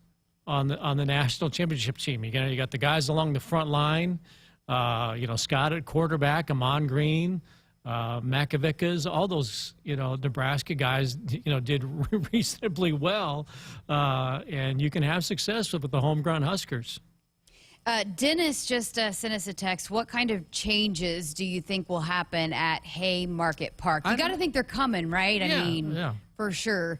I've heard the locker rooms and the coaches' offices, and just, overall, it needs a makeover, right? Yeah, it's 20 years, which, surprises me because I was doing Lincoln Salt Dogs baseball back in 2001 when the park opened up, and it was the crown jewel of, minor league baseball facilities and collegiate facilities at the time. And you think, what more could be done? The field is always in fantastic shape. It is annually the top field in college and baseball and minor leagues. I was always surprised, and this would not happen, but I was always surprised that they don't have the dugout to the clubhouse underneath, the stadium the way it is. It is quirky, and that you got to go outside, and then you go up, and then the clubhouse is on the concourse, so you don't have that, the underground clubhouses. That'll never change, I'm sure, but I'm sure there are things that they can do to make the amenities better. Doug, paint it, put some paint on it. Doug texted in and talked about Coach Childress keeping his ties to Nebraska, that his kids went to UNL. But yeah, and all the ties that he has to the staff currently in place that mentored them, coached with them, coached either they were on his staff or he coached. Well, I would bet it's going to be an incredibly easy transition for Rob. Once he gets to town, he's not going to have to wear name tags around the office so that people wonder who the new guy is, and maybe he's got some ideas as the director of player development, if that's what the official title is going to be. Maybe he's got some ideas as to how to spruce up Haymarket Park. Okay, let's step aside for a quick break. But on the other side of this break, I promise you this time he's coming on, Eric Cole, to talk the Braves' perspective of the Spencer Schwellenbach pick to Atlanta. So you don't want to go anywhere. Keep it here on Sports Nightly. Shop with confidence at Woodhouse Buick GMC and find your next vehicle. Our knowledgeable sales team is eager to help you find a vehicle. Plus, get you on the road faster with our streamlined sales and buying process that you can start online. New Buick and GMC models with the features you want at a smart price. Visit our indoor showroom or shop online anytime at WoodhouseBuickGMC.com. Experience the difference and shop Woodhouse Buick GMC first. Hit us up on the text line. Text 402-413-2400 with your Husker thoughts. From the University of Nebraska-Lincoln, I'm journalism student Grace Fitzgibbon with Campus News. With a combination of strong academics and affordability, UNL offers an excellent educational value. This year, the university was named one of the Princeton Review's best value colleges. And the new Nebraska Promise and Career Scholarship programs are connecting more hardworking Huskers with financial help so they can pursue their dreams. Still waiting for your stimulus check? Don't wait for the government. Get the SOS stimulus package right now. For a limited time, get $2,000 off a qualifying York system. York products are all proudly made in the USA. Call SOS, a trustworthy company since 1950. SOS is a family-owned third-generation company. Get you and the loved ones comfortable again with SOS. SOS to the rescue. SOS. SOS. Because Ford trucks and SUVs are built to help you every day, you made Ford America's best-selling brand. And now you can get great offers on the entire Ford lineup. Come see how at your local Ford store, based on 2019 calendar year total sales. There's a Ford built for everyone, whether it's the latest driver assist technologies, room to fit the whole family, or the power you need on the job site. Ford has you covered. Head to your Midwest Ford dealers today to find great deals on the right vehicle for you. Back to adventures in technology. Oh no! Our IT hero is dangling from a mountain of open IT tickets, ready to plunge into the abyss of overtime. But wait! It's Marco's Managed IT to the rescue with a lifeline of 24/7 network and user support. Our IT hero is saved! A quick selfie with Marco's Managed IT team, and our hero is back to work. For more successful Managed IT adventures, go to marconet.com. Want to get all the latest Husker news straight to your phone? Need to be the first of your friends to get the scoop on all things Huskers? Sign up for text alerts from Nebraska Athletics. Text Huskers to 83200 to get game time notifications and updates, breaking news, special ticket offers, and more straight to your phone. All the Husker news is just a quick text away. Just text Huskers to 83200. Standard text messaging rates apply and may vary by carrier. Does it really matter where beef comes from? Meet the facts. Fact: Hy-Vee Choice Reserve beef comes from the Midwest, so you get only the highest quality beef raised on family farms here in the heartland. Where do the other guys get their beef? We're not sure either. Get the facts at meetthefacts.hyvee.com.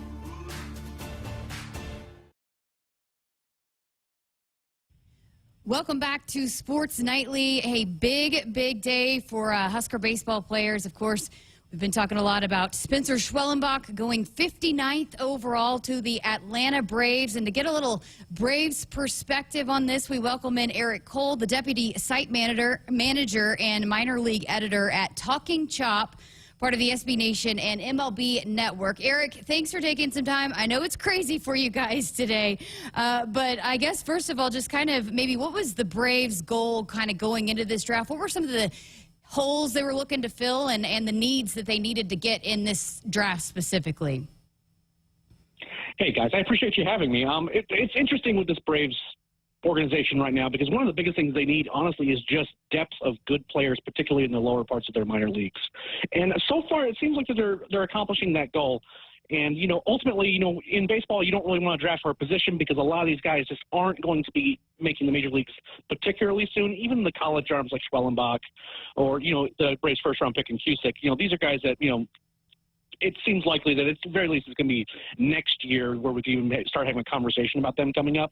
So, you don't really want to draft too much for need in terms of position. You just want to draft the best player on their board. And Schwellenbach was mentioned to the Braves in the first round, not just in the second. Do you want your date to wait for your interlock device to do with Spencer Schwellenbach? And I know he was kind of an enigma for just about everybody in the draft. Do you put him at shortstop, perhaps third? Or do you put him on the mound and make a pitcher out of him? Do the Braves even know what they want to do with him yet? Or did they just want to get somebody who's a good baseball player and figure it out later? He was actually a hot topic amongst our staff over here at Talking Chop because, we like him as a shortstop at the plate.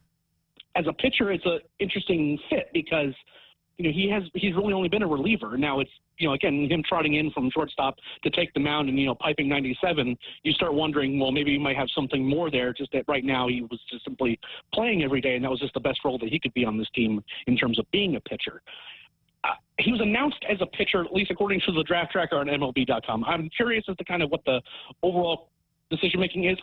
What we heard before the draft is that they preferred him as a pitcher. Now, what that means going forward, we'll see. With a guy that has such a live arm like he does, being a reliever is always going to be an option, but I think that the Braves would at least like to try to develop him into a starter. And if that's the case, you have a kid with a really live arm, throws mid to upper 90s, and, you might really have something there in terms of, the overall arm talent. There were some projections going into the draft that he could potentially have the Braves could have called his name in the first round. Did you get a sense of how how relieved they were that maybe that Spencer ended up falling to them in the second round? It's an interesting thing because when you hear those projections, you hear a name connected to a team. In some cases, in particular this draft, where the difference between the 16th overall pick and the 50th overall pick just wasn't very big. You just don't know exactly where that connection was. But it did seem like the Braves were interested in possibly picking Schwellenbach with their first round pick. And so whenever you have that situation where you're like, hey, we were actually considering this guy go in round one, and he's still sitting here in round two, of course you're going to be absolutely thrilled about that, right? And that gives the Braves two really interesting arms that frankly have some reliever risk, but you're taking some bets on some arm talent and letting your player development develop those guys. So overall, I'm sure that they're quite thrilled with the pick. They seemed thrilled that Cusick was there when they picked him in round one. And as much as Spencer was connected to the Braves, I imagine that today, whenever they saw they were at pick 59 and Spencer was still there and they made that call, they were feeling pretty good about it. How much do you think Spencer Schwellenbach's stock went up from the start of the season when Nebraska was pretty much an unknown commodity, not even a top half of the Big Ten Conference pick? And then given the success the team had as the season went on, and then the exposure Nebraska got in the NCAA tournament, how much did that not just help Nebraska's program, but how much did that help his stock when you saw him against Arkansas, let's say in the NCAA regional? It absolutely helped them quite a bit. Being able to get that exposure, and you're all of a sudden participating in games where there's already a ton of big league scouts scouting players, and you're up against big teams, and you're in a really competitive environment, particularly in the College World Series. When guys perform at that level, scouts take notice. And more importantly, when a player like Spencer, who's really talented on both sides of the ball, he is putting up numbers on both sides of the ball. That's more data for a lot of these analytically driven teams too, to where they're like, okay, he's playing really well on both sides of the ball in a pretty competitive conference. And once that happens, you're going to see a lot of both those old school, hey, we trust our eyes, we trust kind of how we see a guy competing on the field versus the analytics models. But in this particular case for Spencer, it looks like he has those pitch characteristics that the analytical teams really like, and they certainly like some of the exit velocities that are coming off his bat. And then for kind of the more traditionally, type teams, they see a kid who's competing really well against high levels of competition and putting up good numbers. And if you get both of those camps on your side, that's basically what happens, is that the entire league starts taking notice and you start getting drafted a lot higher than you normally would. We talked to him last week and in regards to his arm and not throwing as much in college, that this is the best he's felt ever in his life and feels really good kind of going into this. When you talk about maybe where he could be potentially as a pitcher, do you get a sense that it's more in that reliever role, potentially staying in a closer role, or could he ever move into maybe a starter's role? I think it's possible. What the reports that we have on him is that, when he did try to go a little bit longer in the games, it seemed like he was getting a little bit tired. But again, for a guy who hadn't been doing it, that's not a particularly weird thing to have happen. So I think that the Braves are certainly going to at least entertain the notion of him starting. But in terms of projecting that going forward, it's kind of going to come down to how things go this year once he gets into pro ball, and seeing how stretching him out goes. That's a lot of these guys who have reliever profiles or they're coming out of college, you throw them a couple innings in instructs or in spring training, then you go another one, and then you go another one, and you kind of see what happens, if that makes any sense. A lot of the guys who are, starters in the minor leagues right now, they were starting out. Spencer Strider, a draft pick for the Braves, is a great example of that. Is that, he was out of Clemson. It seemed like he had a pretty significant reliever profile, a guy that threw hard but wasn't really throwing a ton of innings. And now he's, played himself into a top 100 prospect, throwing 98 miles an hour into the 6th and 7th innings. So ultimately it's going to kind of come down to Spencer's conditioning on that end in terms of how that ultimately goes. We just haven't seen that happen yet. I don't necessarily want to project, one way or the other, because there's certainly some reliever risk in that regard, and he could be a really good reliever at that. But overall, I think the Braves are going to at least give him a chance to try to start. So what are the next steps for him? He picks up the phone this morning. You're the number 59 pick to the Atlanta Braves. And give us an idea of what his next moves are going to be, where he'll go, and what the Braves will probably do with him in the immediate. So obviously you have to get the contract signed, right? There's certainly a little bit of intrigue as to kind of what that's going to look like as a second-round pick who potentially could have been a first-round pick. Was he another underslot guy, or was he just going to be picked at slot in the second round? Or you have to pay a little bit more. All those negotiations are going to happen. That's step one. But after that, they're going to give him some time. They're going to send him down to Florida to the kind of spring training complex to kind of get used to being around professionals, getting some coaching, just doing bullpens and things like that. And from there, the Braves will make a determination as to whether or not to kind of keep him in that Florida Coast League, which is more kind of a rookie ball type league, or to actually just go ahead and just place him in full season ball, maybe at the low A with the Augusta Green Jackets. And that's going to kind of depend on where they think he is with health-wise, fatigue-wise, overall development, what's best for him. But they have to kind of make those determinations first down there in Florida. Visiting with Eric Cole of Talking Chop. What's been the reaction to moving the draft back a little bit and having all eyes on the draft this time around? I would say it's a bit mixed, and even for us that who was covering the draft, it's been a bit mixed because on the one hand, it's nice to have the draft being a part of these grand festivities, and you have a chance to not be like competing with the College World Series in terms of having players at the actual draft. But that didn't really happen. There was a few players that were actually at the draft when their names were called, but there weren't a ton, even when the College World Series wasn't kind of competing with it. And I think that scouts in particular were see the kind of the move back to July is kind of competing with, we having to send their scouts to, go to summer showcases to actually see for the next class, because this is a pretty important time for evaluating guys going into the 2022 draft class. So overall, I think it's been a bit of a mixed bag, and it seems like there's been a lot of eyes, and I've enjoyed the coverage that has been made of the draft, and I think there's been certainly some positive benefits for that regarding from fans that are already at the All-Star Game festivities, but there's certainly some negatives as well. Covering the NFL draft, you've got, 7 rounds and 30 teams, and you pretty much know who's going to get picked. The Major League Baseball draft, with the net covering not just colleges, junior colleges, and high school players, it must be fairly chaotic for folks like you who follow this even on an everyday basis.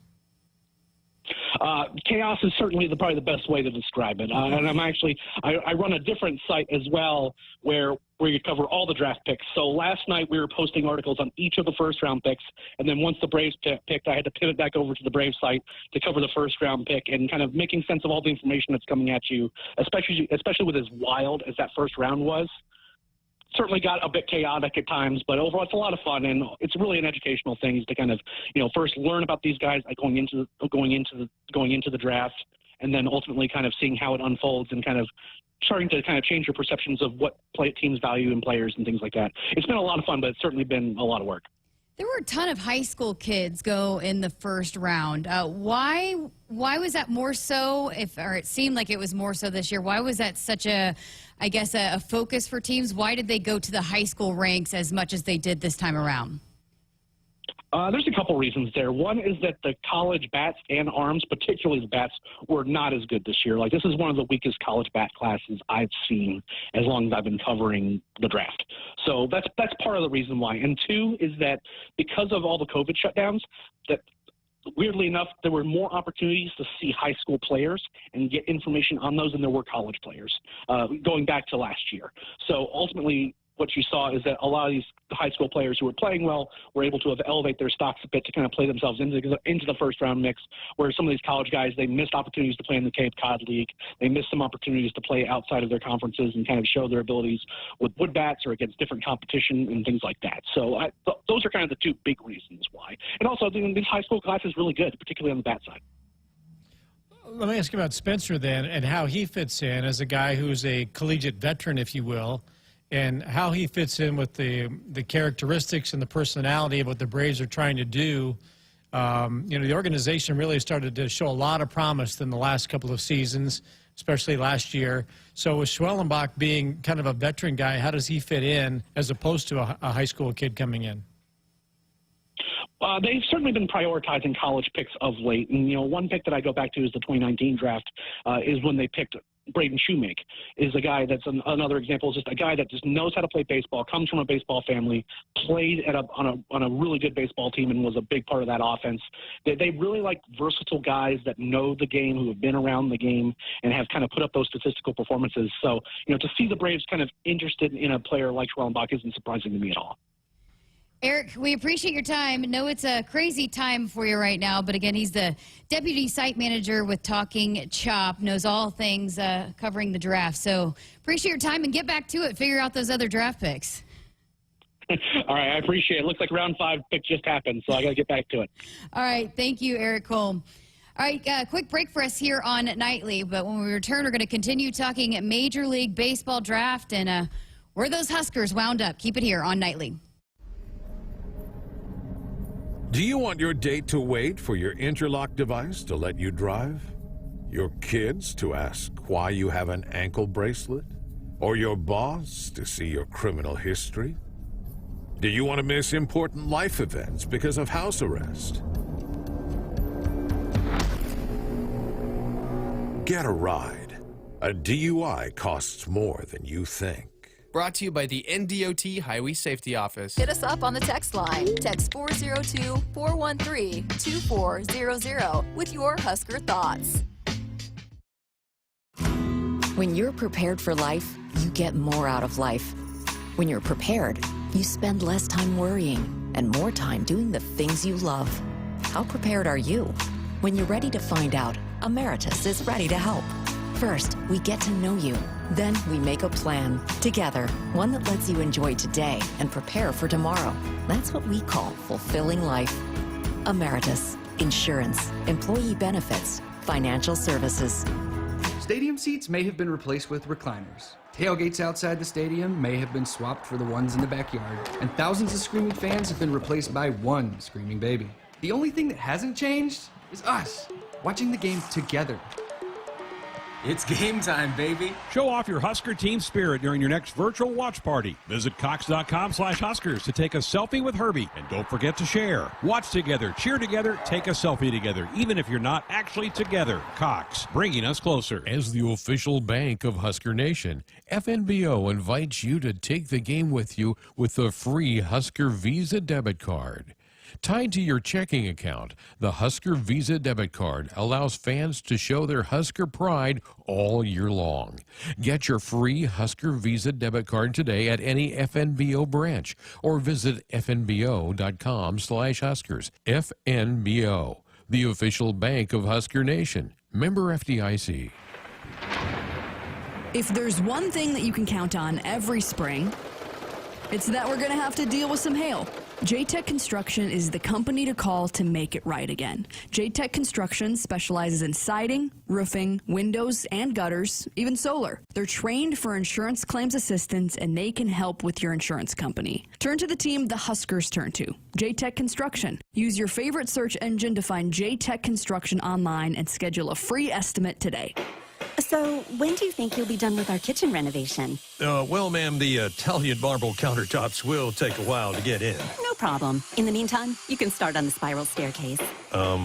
What? If you win Mega Millions from the Nebraska Lottery with a jackpot that starts in the millions in drawings Tuesdays and Fridays, you can afford to go a little mega. So you want us to build a spiral staircase? Well, how else are we supposed to get up to the helipad? Oh, good. My husband's home. Top prize odds 1 in 302 million. Husker fans, stay up to date with the most current and latest news by following the Big Red on Facebook and Twitter. These social media homes provide the fastest daily updates on everything surrounding NU athletics, including game results, ticket promotions, and Husker prizes.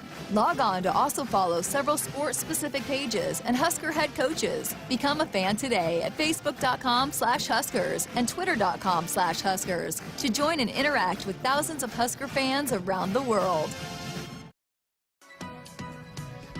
Final segment here on Sports Nightly, Monday, July 12th edition. It has flown by, Bill. I guess that's what happens when you have the Major League Baseball draft taking place today. Busy day and trying to catch up with the Braves folks and Twins folks and going back to our conversation with Spencer. And it was great to have Jeff Christie join us and give us his perspective. I mean, how exciting is it for those guys? They were meeting with recruits tonight, right? You know, so Jeff was like, "Hey, let's get going because we've got a lot going on." Well, yeah, you got a lot going on. I mean, you got a lot of momentum that you got to capitalize on. Not a bad day to have a recruit visiting, right? Right. To have two pitchers, or one could be a pitcher, but have two guys that got drafted so high in the top 100 to be like, oh yeah, by the way, hey, today this is what happened with us. Yeah. Recruit, we'll get to you in a second. We have a guy that's going in the second round, another in the third, but we'll get to you. I'm sure they don't treat him that way, but I mean, huge selling point on this day in particular to have a recruit in town, and you asked him about it and couldn't get into specifics, and we've talked to a couple of them about it, but it seems like probably a lot of momentum being carried into this recruiting cycle and getting guys to sign in after you have the season that you had, and then when you have guys going in the second and third round of the Major League Baseball draft. And we're getting back to normalcy, so there's probably a lot of excitement for recruits on the trail that they can get out, that they can meet, that they can go, that they can visit and see these guys play. And it's just so different than it was, a year ago in so many aspects of life. But when you get down to a program like Nebraska that's trying to capitalize on momentum, and now you have some certainty. You'd think right now, at least we've got some certainty about the future and that they can utilize it instead of going into 2022 going, well, we think that this might be what's going to happen. Everything's trending in the positive direction for Will Bolt, and looks like his staff's getting a little bit bigger too. So everything's good about Nebraska baseball. One of the things we have not talked about at all today is the projected what the pick is worth. So the Braves at 59, it's $1,185,500. Slow down so the Nebraska Alumni Association can get those numbers down real quick. Almost $1.2 million for pick number 59, and number 98 is almost $600,000. So for those two slots, what would you have done with that kind of money? Oh my gosh, that young boy, yeah, that young. Probably thought about it for a second as to what I needed to do. Everybody's going to get themselves a nice new car, don't you think? I'm not a car person, so probably not. Probably ditched that couch that went through college with and got a new couch. That's probably a pretty good idea.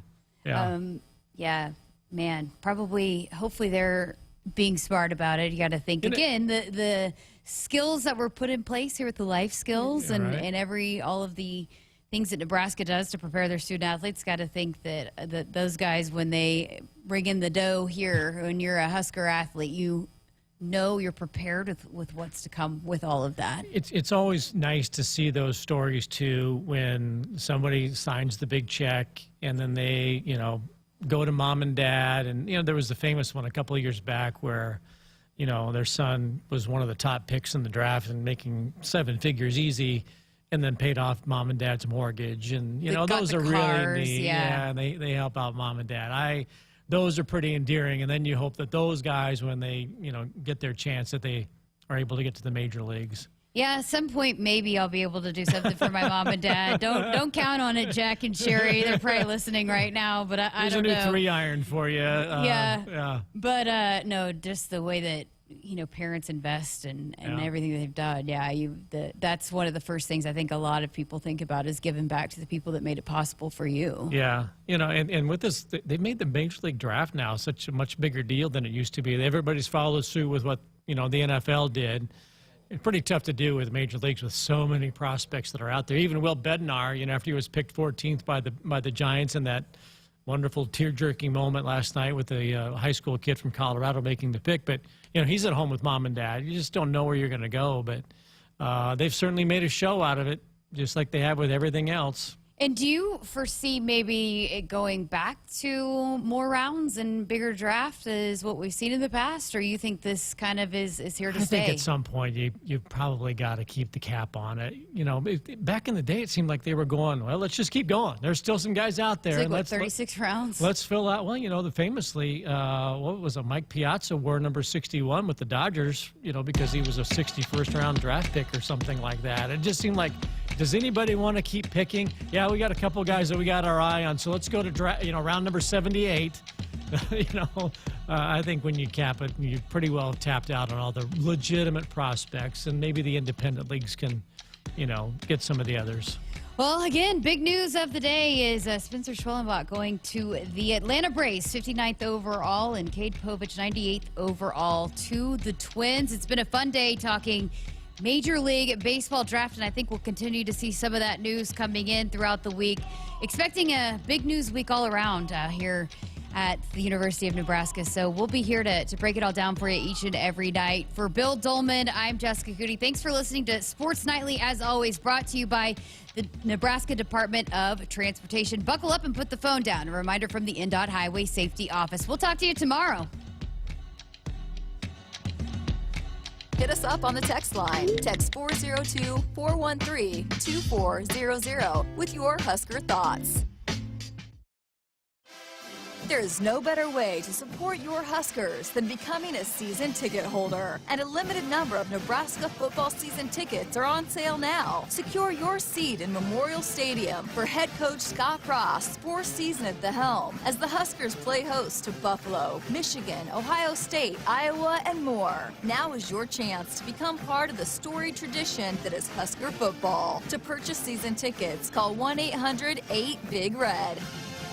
Experience the highest levels of luxury at Woodhouse Lincoln, the Metro's exclusive Lincoln dealer. Our dedicated sales team is ready to guide you to your perfect vehicle. With a lineup of unique crossovers and SUVs, Lincoln offers insightful technologies, connectivity, and interior amenities, while you experience the highest sales satisfaction among all luxury brands. Visit Woodhouse Lincoln at 144th and Giles Road or online at woodhouselincoln.com. Does it really matter where beef comes from? Meet the facts. Fact: Hy-Vee Choice Reserve beef comes from the Midwest, so you get only the highest quality beef raised on family farms here in the heartland. Where do the other guys get their beef? We're not sure either.